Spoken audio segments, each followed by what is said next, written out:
আমার মনটা সেই দিনই বেশি ভালো থাকে যেই দিন আমার রান্না করা খাবারগুলো খুব তৃপ্তি নিয়ে আমার হাসব্যান্ড খায়। আজকের এই রান্নাটা এত ভালো হয়েছিল যে নিজের প্রশংসা নিজেই করছি। হে এভরিওয়ান, আসসালামু আলাইকুম, welcome back to my new another cooking video.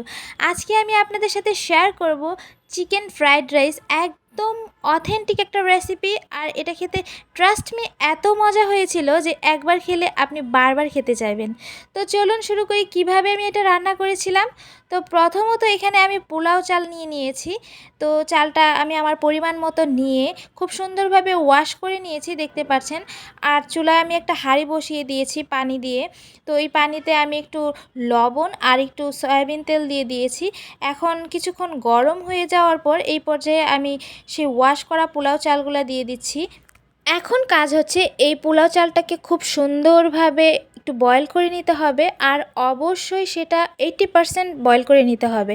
এর বেশি করলে কিন্তু একদমই বাজে হবে খেতে, একদম নরম হয়ে যাবে, একটু শক্ত শক্ত থাকবে। এই পর্যায়ে নামিয়ে নেবেন। তো আমি চালটা নামানোর আগে কিন্তু একটু ভিনেগার ব্যবহার করেছিলাম যেন চালটা একদম সাদা থাকে।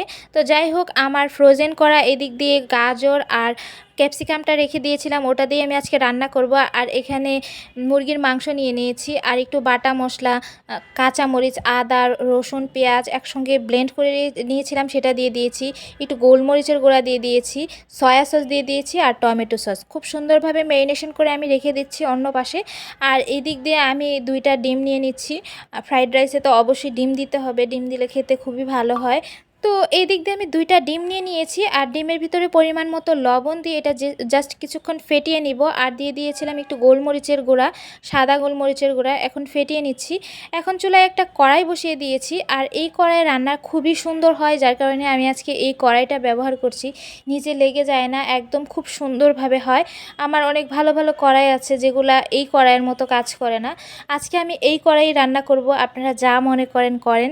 হালকা তেলে আমি ডিমটাকে খুব সুন্দরভাবে ফ্রাই করে নিচ্ছি। আর খুব কড়াভাবে ফ্রাই করতে যাবেন না, একদম হালকাভাবে ফ্রাই করে উঠিয়ে নেবেন। উঠিয়ে নেওয়ার পর ওই কড়াইয়ের ভিতরে আমি আবারও অল্প একটু তেল দিয়ে দিয়েছি। তো তেলটা খুব বেশি পরিমাণে দিতে যাবেন না, খুব অল্প পরিমাণ তেল দিবেন। আর এখানে মুরগির মাংস যে ম্যারিনেশন করে রেখেছিলাম সেটা আর ফ্রোজেন করা গাজর দিয়ে দিচ্ছি। এখন এই 2টা সেদ্ধ হতে যেহেতু একটু সময় বেশি লাগবে ক্যাপসিকামের থেকে, যার কারণে এটা আমি একটু আগে দিয়ে দিয়েছি। তো এরকম ভাজা ভাজা হয়ে গেলে এই পর্যায়ে আমি ক্যাপসিকাম দিয়ে দিয়েছি। আপনারা চাইলে আরও সবজি অ্যাড করতে পারেন। আমি এখানে হলুদ কালারের ক্যাপসিকামটা ব্যবহার করেছি। এই হলুদ কালারের ক্যাপসিকামের টেস্টটা আমার কাছে বেশি ভালো লাগে। তারপর এখানে দিয়ে দিচ্ছি সয়া সস আর টমেটো সস। আপনারা চাইলে এখানে ওয়েস্টার সসটা দিতে পারেন। ওয়েস্টার সসটা দিলে ফ্রাইড রাইসের একদম অথেন্টিক যে টেস্ট সেটা পাওয়া যায়। তো আমার কাছে ছিল না, যার কারণে আমি এখানে টমেটো সস ব্যবহার করেছি। তারপর এখানে আমি যে ফ্রাই করে রেখেছিলাম ডিমগুলো, তো ডিমগুলো দিয়ে দিয়েছি। দিয়ে কিছুক্ষণ ভাজার পর আমি যে চাল উঠিয়ে রেখেছিলাম ভাত রান্না করে, 80% রান্না করেছিলাম। আর এটা আমি একদম কাঁচা পানি দিয়ে ধুয়ে একদম শুকিয়ে নিয়েছি ফ্যানের নিচে, যেন একদম ঝরঝরে হয়। এখন খুব সুন্দরভাবে বেশ কিছুক্ষণ ভেজে নিব। একটু লবণ কম হয়েছিল, আমি একটু লবণ দিয়ে দিলাম। তো ব্যাস, এই তো আমার ফ্রাইড রাইস রেডি। রেস্টুরেন্টের মতো একটু ফিল পাওয়ার জন্য আমি একটু ডেকোরেশন করে নিচ্ছি। আমার এই ছোট্ট ভিডিওটা আপনাদের কাছে কেমন লাগলো? যদি একটুও ভালো লাগে থাকে, আপনারা যদি এই রেসিপি ফলো করে রান্না করেন, অবশ্যই কিন্তু কমেন্ট বক্সে ছবি শেয়ার করতে ভুলবেন না। সবাই অনেক বেশি ভালো থাকবেন, সুস্থ থাকবেন। আল্লাহ হাফেজ।